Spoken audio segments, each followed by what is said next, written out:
When the iProgramCard boots up, it shows the version number, 46 in this case, and the date code. Also, depending on the version you have, if you have already modified your easel for both mode, the earlier version will not show both mode in the both mode switch setting. Next, place your iProgramCard on a non-conductive, non-static surface and plug in USB using the mini USB connector on the lower left. Note you do not use the micro USB connection. This is the same connection you use if you want to plug in directly to an iProgramCard using the USB camera kit for an iPad. The red LED indicates that you have power.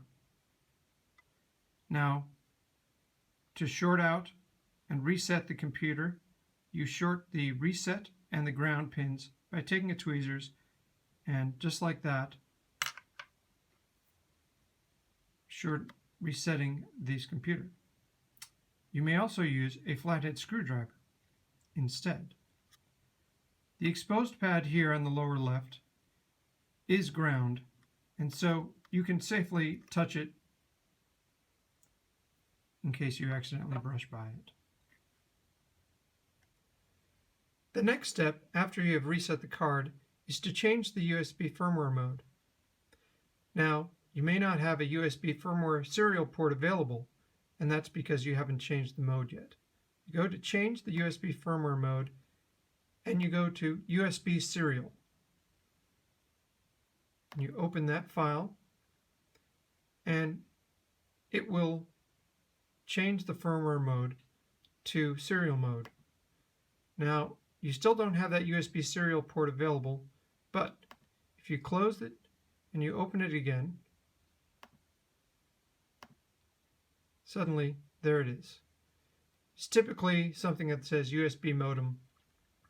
You then, with this USB serial port, select it, and if you look again, it is now checked. That means you can now upload your firmware card. Now, in order to upload your firmware card, you must put it in a folder that has no spaces in the path name. So I then try to upload my firmware card, and I select it and make sure there are no spaces in the path, such as the name of this, which has underscores instead of spaces in it. And open that file, and if you are successful, it will read the file and you will see it writing the file. After you've successfully reprogrammed the iProgramCard firmware, you can go back and change the mode so it no longer has the modem. You can change the USB mode by first again resetting the iProgramCard with a screwdriver or a tweezers. And then you go to change firmware mode, and we go back to MIDI, and it looks like it has been successful. To confirm I've successfully reprogrammed the iProgramCard, when I turn on, I notice the version number is up to date, has a new date code, and